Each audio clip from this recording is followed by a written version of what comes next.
大家好，我是鬼叔，又到了睡前故事环节，害怕的小伙伴弹幕里扣个1，不害怕的抠下眼珠子。怪谈协会收录粉丝投稿的毛骨悚然的恐怖经历，以下都以第一人称讲述，切记千万不要夜里一个人看。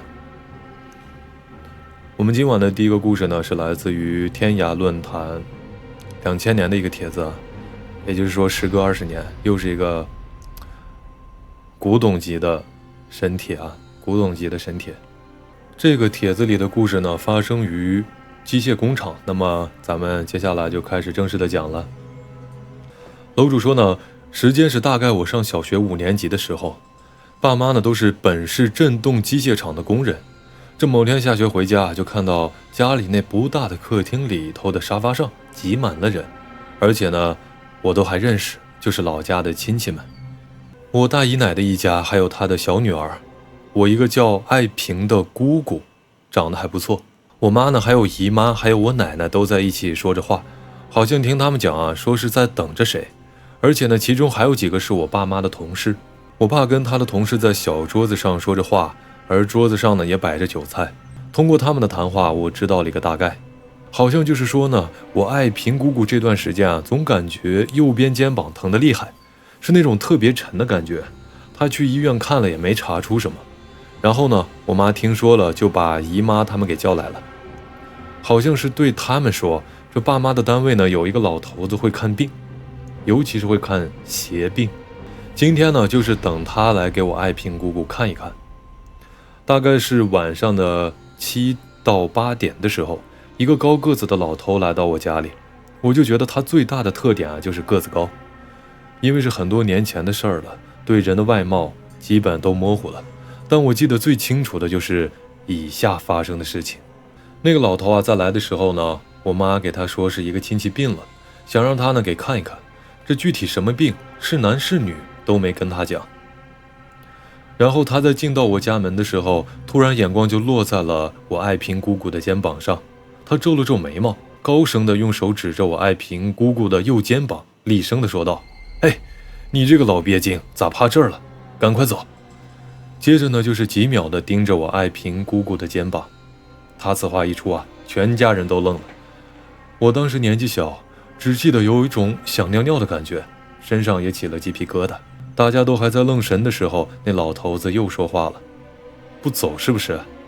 扭过头来呢，对我妈就说：去拿一个碗，用醋和一点面过来。我妈呢急忙就找了一个碗，放面放醋，开始和起来。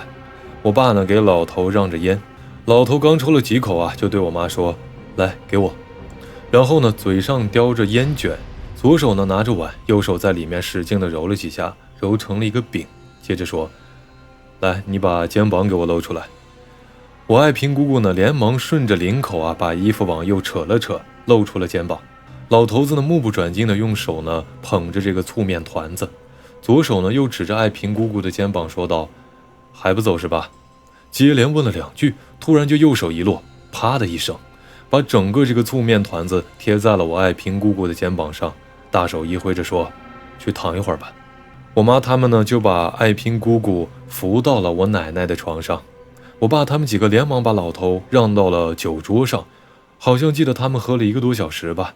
老头子满嘴的酒气，跟我妈说：去让他下床吧。我妈进去就喊了一会儿呢，爱萍姑姑出来，她满脸高兴带着惊奇的说：哎，真不疼了，真的不疼了。大家当时都是一脸的茫然，也对老头的法术感到惊讶，最起码我是这样的，后来的我就不太记得清了。好的，以上是今晚的第一个故事啊，然后咱们聊聊天。聊聊天的话，待会儿开始我们的第2个故事啊。第2个故事也有点意思。咱们第2个故事呢，从4万点赞开始啊，这中间呢，故事与故事之间咱们就聊聊天。弹幕里说鬼叔啊，这小可乐是男孩子还是女孩子？小可乐是妹子，小可乐是女孩。小奶茶是男孩，但他在客厅，他一般不在直播间里。我怀疑是小奶茶是不是胆子比较小，小可乐胆子比较大，所以他在直播间里听着睡觉，就像现在一样。弹幕里说鬼叔，这是第一次在看你直播，看你出镜。还有说当年看鬼叔怪谈晚上都不敢开灯看片头。来刷一刷大家说的，刷一刷咱们的弹幕啊。还有说最怕鬼叔的片头了，其实我觉得第一版和第二版片头最吓人了，但这个时间过去太久了，第一版可能只用到了16年下半年，还有17年的上半年。第二版的话用到了18年，然后从18年开始就用了第3版。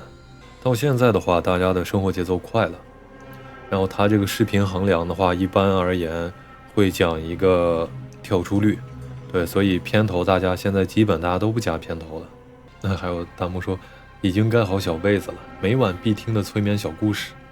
弹幕说鬼叔啊，今天可以录屏吗？今天有录屏啊，大概是下周发出来。欢迎新进直播间的小伙伴，大家晚上好。咱们到4万点赞的时候开始今晚的第2个故事。还有弹幕说鬼叔啊，我就在你后面。有问鬼叔下期视频多久更新的？下一期视频的话周一更新啊，周一更新。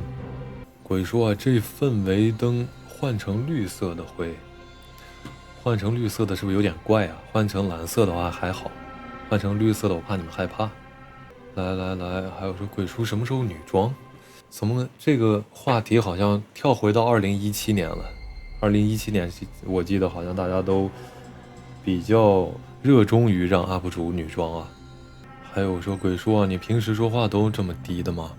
这个就是我原本的嗓音呀，这就是我原本的嗓音，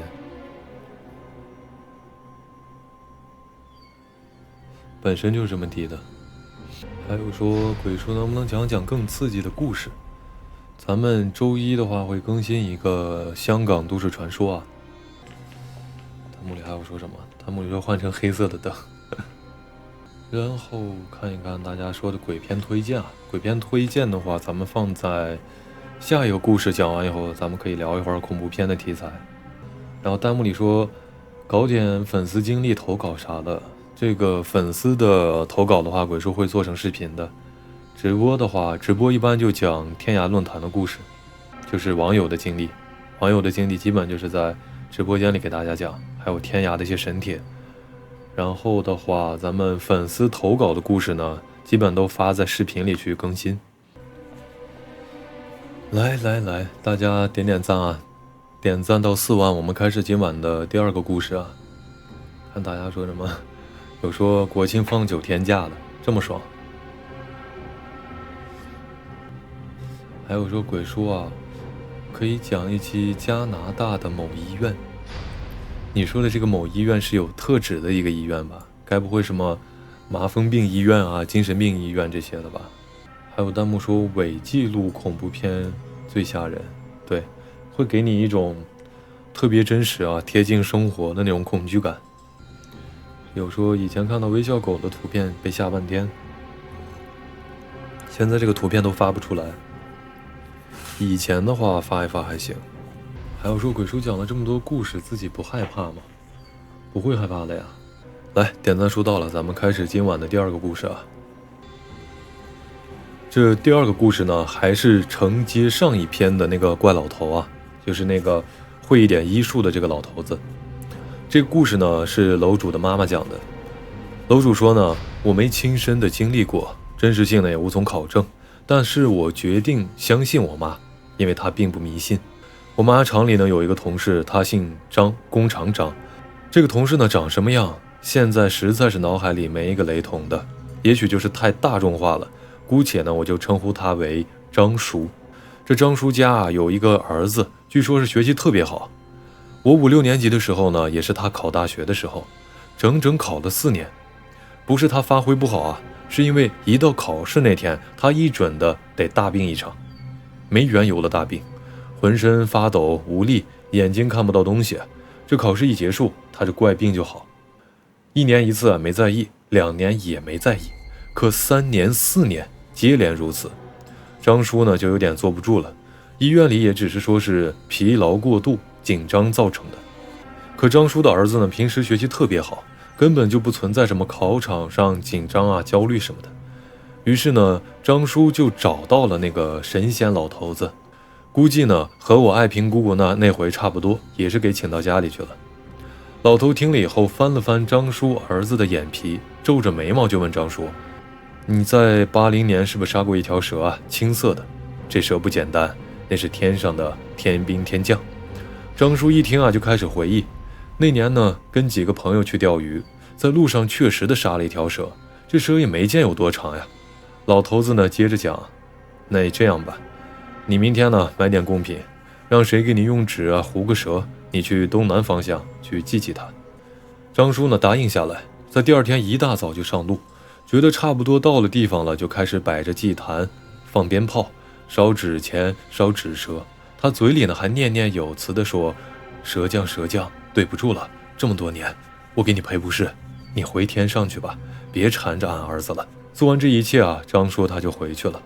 直到张叔儿子第5次考试，这之间没有发生什么。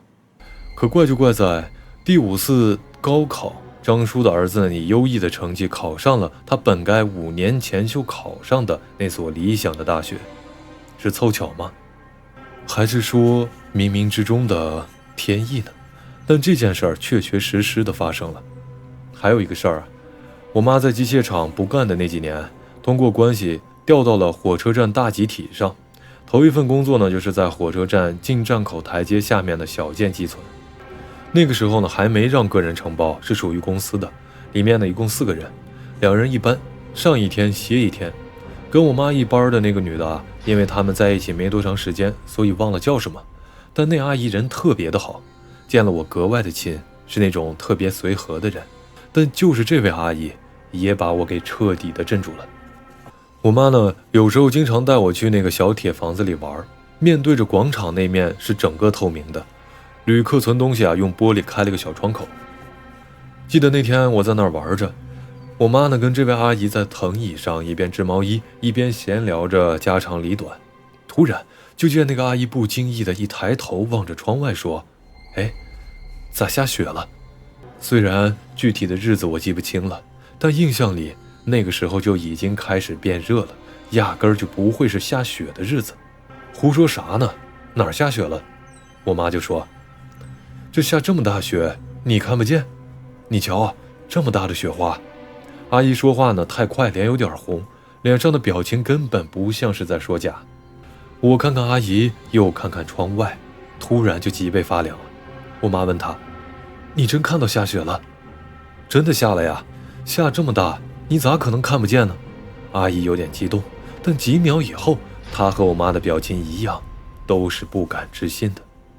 我妈看着我说：“哎，别吓着小孩。”阿姨一时无语，但表情好像是很沉重，也是一脸的疑惑。这事儿没过去多久啊，还是和我妈一个班，但可惜的是我当时没在。后来知道的是，我妈下班后在饭桌上跟我爸说的时候，我才听到的。有俩女的去铁房子里找我妈，他们俩还是关于织毛衣的问题。而4个人说话的时候，那个阿姨又看见了窗外，说着好几队排得可整齐的队伍在广场里转悠，穿的都是一身的黑，齐整整的。可那会儿根本就没有列车到站，这广场上候车的人也非常的少。我妈他们当时都愣住了，因为他们根本看不到，也不知道阿姨会不会说假。我妈回家呢，跟我爸在饭桌上说起这事儿的时候啊，我爸倒是说了一句话：“他呀，是不是开天眼了？”我大概10来岁啊，也不知道开天眼是个啥东西，但听我爸妈说的特别刺激，同时也觉得毛骨悚然。在之后，因为火车站重建，我妈被调到了铁路服务公司下属的一个仓库去当了保管员。我呢，也很长时间没再见过那个阿姨，也没再听我妈说起过她。但在1994年我当兵的前几天，当时呢，我去我妈的仓库里玩，突然听我妈和另一个同事说，以前的那个阿姨死掉了，在家里死的。这之前她没有一点的症状，也没啥病，一夜之间人就不在了。后来啊，他们几个呢就在一起说话，话题就是那个阿姨的事儿。不说不知道啊，原来我妈其他的几个同事跟她搭过班的都知道她开天眼的事情。后来几个妇女就总结了一句话：这开天眼不知道是好还是坏，但那个阿姨呢，可能是泄露了天机，所以上面的大管们要收她回去了。好的，咱们第2个故事就给大家讲完了。第2个故事讲完的话，咱们可以聊聊恐怖片什么的，然后接下来还有第3个故事啊。第3个故事的话，咱们等到点赞7万的时候开始正式的讲。那小猫咪是很乖啊，特乖巧。这个呢？耳朵在动，它在听着。先把弹幕过一下，然后咱们讲讲鬼片，讲讲恐怖片。大家点点赞，7万点赞，我们开始今晚的第3个故事啊。然后有弹幕问鬼叔今天的直播有回放吗？今天的直播有回放的，回放的话，鬼叔剪完以后给他搭载一下，加一下字幕，最后发出来。有弹幕问小可乐掉毛严重吗？小可乐这个季节应该还没到掉毛的时候，但是它掉毛还行吧，我觉得。但这个垫子上是有很多它的毛，而且我如果抱了它的话，身上也会沾一些。然后看看大家说，鬼叔啊，关注你好久了，但是视频一个没敢看。有这么恐怖吗？咱们节目应该还好吧？还是说我讲的太久了，太多了？我个人的话，好像我挺喜欢这种的奇闻啊、怪谈啊、都市传说啊、恐怖视频啊等等，挺喜欢看的。还有说，鬼叔昨天听你的视频睡觉，结果听得越来越清醒，直接睡不着了。那可能是你展开了一个丰富的想象啊，然后很有画面感，结果你就害怕到睡不着。还有说，鬼叔现在小学的时候开始看的，现在都上高3了，那咱也是老粉。来，还有说，鬼叔感觉现在节目有点短，现在节目咱不是加长了呀？你看一下最新的视频，基本都在20到30分钟啊。对，但是我感觉有一些特别恐怖的话题啊，有些特别恐怖的主题，可能它做出来没有那么长的时长，就可能6、7分钟。后面的话，鬼叔也会考虑一下，就是只要是它这个话题特别好，那可能只有6、7分钟也把它给做出来。对，以前的恐怖，现在的真没啥感觉，因为以前的限制少啊，现在限制多了，老被限制，所以没有办法，只能在这个限制的范围。是说每个小故事有点短，但总的时长是挺长的。那我明白了，就是说怪谈协会板块，对吧？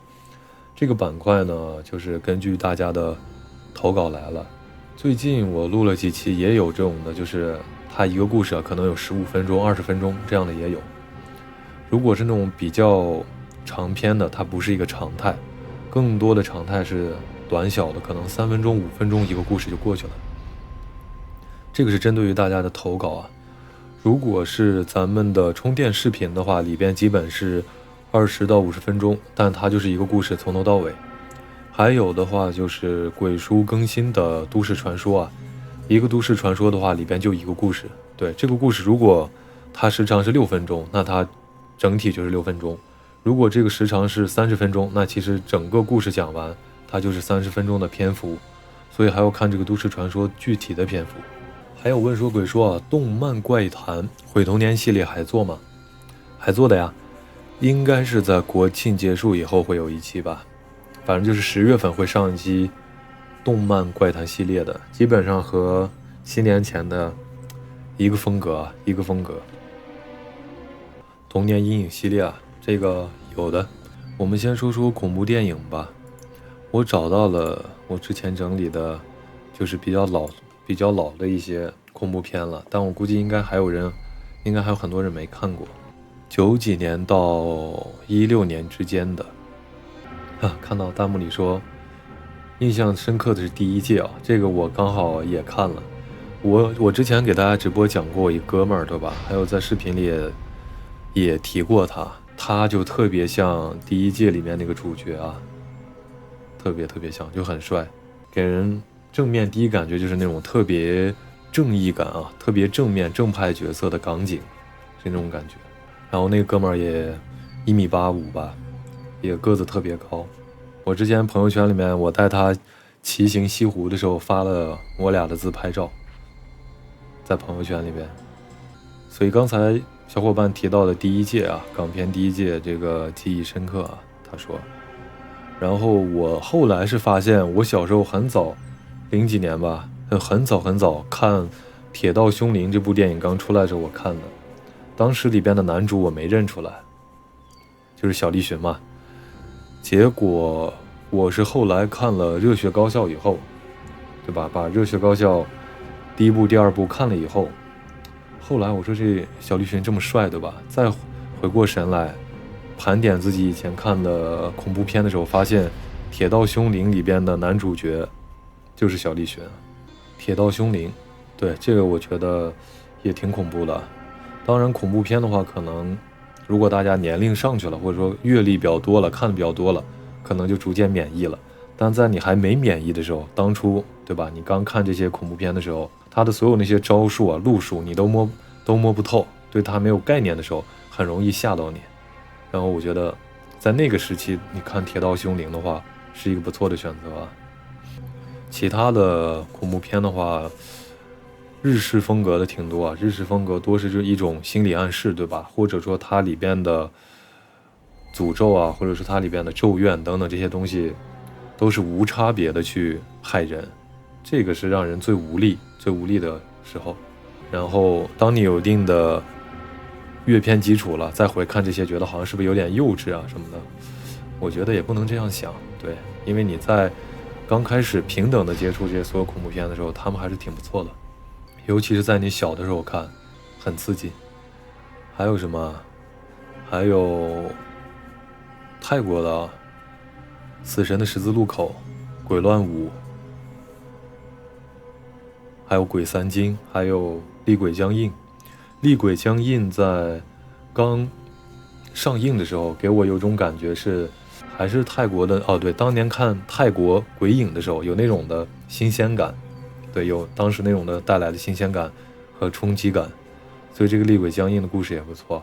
虽然我在当时它上映我看的时候已经猜到了它这种的桥段啊，或者说它这种编排的思绪，都能猜测到的下一步的这个恐怖点，或者说它的这个逻辑啊、因果是怎么构成的，都能猜到。但是它给我的体验还是很好。还有什么？还有杀人漫画是韩国的吧？对，杀人漫画也不错。它的这个，你可以看到它的这个介质啊，是依附于漫画。就像我们之前看的《鬼来电》的话，依附于是手机嘛。但是《鬼来电》的那个拍摄年代比较早，所以我印象里《鬼来电》里的电影里的画面用的应该手机还是小灵通吧，就是有一些按键，对吧？有些物理按键，然后屏幕很小，然后一个长方形矩形下面的话是物理按键，小灵通的，它的介质是手机。还有什么？还有像咒怨的话，它有一些出现的场景，我印象里是不是从天花板上浮现了一个黑色的什么污迹，对吧？从那些里面延伸出来。午夜凶铃的话，它可能借助到了这个镜子，对吧？然后在日本的2CH 的很多都市传说里面，或者说那些日本网民的投稿里面，他们有很多的故事啊，也围绕着诅咒啊、咒怨啊，还有围绕一些镜子啊、箱子啊，对吧？这些介质去展开的一个故事。所以其实恐怖电影里借助的道具也特别的多。对，就像弹幕里说的关于录像带是吧？午夜凶铃录像带。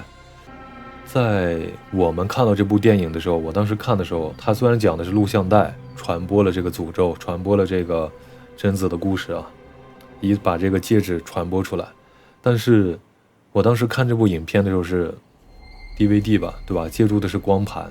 实际上如果当时比如说咱们看的是这个午夜凶铃，如果用的是录像带，但如果我那个年代也还是用录像带去看的话，我觉得应该会更恐怖啊，就有一种特别真实感，觉得这个东西看了之后会不会受到诅咒什么的。如果说它中间有了迭代，或者叠了太多代的话，其实可能给大家就会有一定的代沟。就像现在，如果大家再看这个鬼来电的话，那大家看到鬼来电里面的戒指是一个小灵通，一个手机，大家自己都没用过，或者对这种东西没有概念，没上过手，没看过图片，就觉得好像，对吧？这哪来的老古董，好像不切实际啊。对，所以如果这个影视作品里边的东西跟现实迭代太多了，可能会有一点点，有些人的观感可能会觉得这个东西不真实，实际上是因为他没有亲身的经历过。还有弹幕里说见鬼使法是最吓人了，见鬼使法里面有个桥段，是不是这个街舞机械舞是吗？在一个楼道里头，对吧？他跟这个附体的人跟这个行人路过的时候，然后两个人开始尬舞，然后尬舞以后，他直接舞的时候直接倒立到这个天花板上去跳，是里面的桥段吧？还有就是在十字路口敲碗，对吧？敲碗的时候瞬间发现好像头上有什么水滴下来，实际上是那个恶鬼的口水，应该有这个画面，就很经典啊，真的很经典。哦，对了，应该16年、17年的时候，我还把一些就是有一些抨击社会现象、真实现象的一些韩国电影也给它归类进来了。对，我当时看了，当时恐怖直播刚出来的时候，看了这恐怖直播。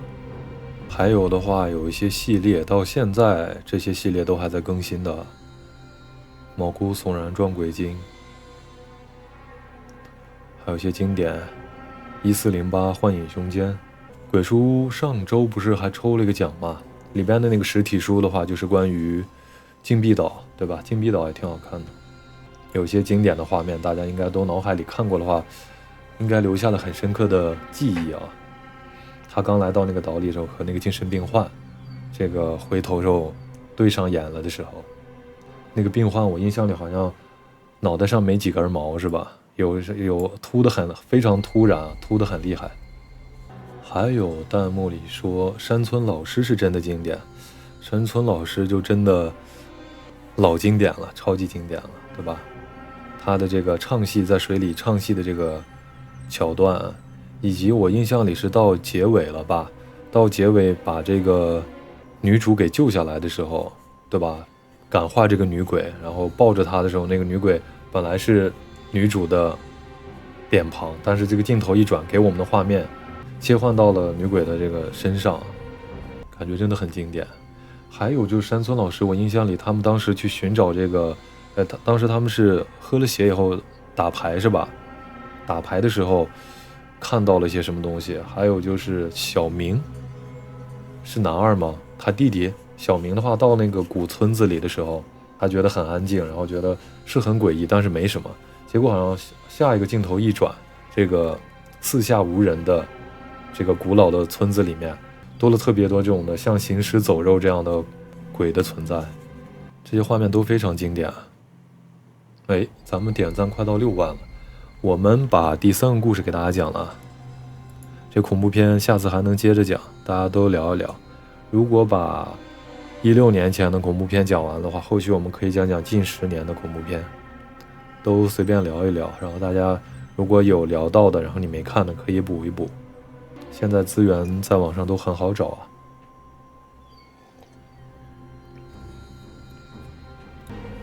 来，咱们今晚的第3个故事啊，关于这个大学的名字啊，给它化名了一下，因为可能涉及到真实的学校，西某大学化工学院的恐怖怪谈。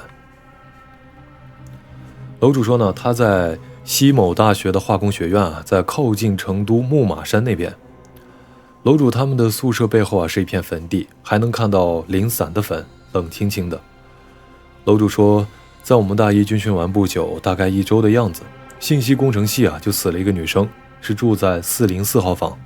而这个女生啊，我们见过，比较可爱的一个女孩子，说是发高烧引起的哮喘，当夜还没送到医院就死掉了。我们住在401，要从404的门前经过。过后几天啊，404陆续有人搬出了寝室，说是半夜常常听到寝室有走路的声音。那个死掉的女孩在上铺，他的下铺呢，有天晚上就感觉上铺有人，第二天一问，说是没有人半夜起床过，于是呢，那个女孩子就马上的搬走了。这开始啊，有几个胆大的还继续的住着，第5天左右啊，他们就全部都搬出来了。他们说常常在晚上就听到卫生间里有声音，或者是有人走路。第6天的时候呢，学校封了寝室，也叫大家不传谣不信谣。第7天上午啊，死掉的那个女孩子的妈妈来学校收拾了那个女孩的东西，在走廊上烧了起来，大家当时都吓坏了。学校也不好干涉，因为这个可怜的母亲，她的精神已经有点不太正常了。好家伙，我看到弹幕里把人家学校名字给打出来了，是你打的那个。等他烧完了，学校就把寝室给封了起来，是用木头给钉死的。我们全部都知道的这一天是回头七的日子。我呢是胆小的不得了，最怕这些东西了。当天晚上我就和几个耍得好的在学校外面住的，第2天回来就听寝室里的人说，他们7点过就回寝室，就没有再出去了。当天晚上学校呢破例没有关灯，整个宿舍都没有关灯，基本上每个寝室都开着灯睡觉的。寝室的说晚上他们听到404有盆子落地的声音，把大家都吓惨了，因为我们斜对面就是404。再后来很多人都在学校那边的木马山下的一个庙里求过福，连寝室最不相信的也去了。女生和男生还互换了宿舍，我们搬到了以往的男生宿舍，男生搬到了我们那栋楼。开始404还是安排了人入住的，这男生们倒也不怕，就去住了。安排的还是那个女生原来一个班的男生。不到1个月，404又被封了，说是晚上啊常常听到脚步声。再后来4楼的左边呢，这边基本都没有人住了，学校也不好强令。随着时间的推移啊，这件事情就渐渐的淡忘了。可是无巧不成书，我们大2的时候，大1的新生在军训完以后，居然又死了一个女生，而且还是发高烧引起的哮喘死亡。我们这一届当时都震惊了。后来我也在学校的外头租了房子，一般到晚上就混出去了。不过我们学校呢有个大家都知道的事儿，就是以生病了来请假，不管你是真病还是假病，一个电话就能搞定。到大3的时候，学校里又死了一个大1的新生，是一个男生，怎么死的我们就不知道了。他们说学校每年都会死一个。后来学校在另外的地方买了地，在我们这一届走的时候就听说的。这件事情呢是我们西某大学的化工学院，很多人都知道这个事儿。我呢是2004届的。好的，咱们第3个故事啊，学校怪谈就给大家讲完了。来读读弹幕，觉得可以看看咒乐园，都是经典啊。咒乐园挺好看的，咒乐园一个经典的画面，好像是有小丑吊挂在树上这一个镜头，还有的话是他做了那个梦，在梦里他拉着那个小女孩，对吧？然后那个小女孩一回头，给了一个特写镜头，是一个比较扭曲的一个脸。弹幕里说小可乐刚才在梳毛，现在他又安静了。来，我看看大家说什么。鬼说啊，能在中午开播吗？中午的话，大家现在不是都晚睡吗？中午的话还有人呢，中午大家应该各干各的吧。弹幕里说鬼叔的左右眼各看各的，因为这个文稿在这一侧，我可能看着看了这句讲完了就移过来了。来，咱们这个学校怪谈给大家讲完了，然后今天的3个故事啊就全部讲完了。然后这些故事呢，鬼叔会把它剪辑一下，对吧？把这个直播内容剪出来，然后配上字幕发出来。弹幕里说异度空间吓到我了，都是很好看的。还有说校墓处是我首部看完的惊悚片。校墓处是关于学校怪谈的故事啊。最后就是说那个教导主任吧，反正是那个火灾烧死的人啊，不断的蛊惑新的这个学委，还有这个教导主任。来，弹幕里说小可乐睡得好香呀。还有说完了，鬼叔听完你的故事腿发软，不敢去关灯了，那挺好哎。听完直播，看完直播，看完视频，可以直接早睡了，是吧？还有这个小伙伴不错啊，他说以前在天涯天天看鬼故事，就以前逛论坛的日子其实挺好的。我还记得我之前看小说，逛贴吧看小说，我当时遮天就是在贴吧上面看完的。鬼叔说能把小可乐叫起来吗？我试试。小可乐，哎，真起来了。他说你叫我干嘛？下周六如果大家都在的话，直播可以继续啊。小可乐打哈欠，小可乐是真要睡了。来，咱们今天呢，这样吧，咱们今天的直播到这里就差不多结束了。然后下周六的话是国庆期间啊，大家看有没有空啊？看有没有空，然后留意一下鬼叔的直播预告啊，应该是照例直播的。下周六，对。那也预祝大家国庆快乐啊！然后大家平安出行，对吧？平安出行，国庆快乐。好了，咱们说个开头，结个尾，今天差不多就要结束了。大家好，我是鬼叔，又到了睡前故事环节，害怕的小伙伴弹幕里扣个1，不害怕的扣一下眼珠子。怪谈协会收录粉丝投稿的毛骨悚然的恐怖经历，以下都以第一人称讲述，切记千万不要夜里一个人看。好的，本期结束，下期不见。哎呀，我刚噎住了，下期不见不散。那我们下次的直播时间是国庆期间啊，下周六的晚上9点半同一时间，好吧？然后今天的时间也不早了，大家就早点休息啊，大家早点休息，早点睡觉。祝大家国庆快乐，平安出行，大家拜拜，晚安了各位，拜拜。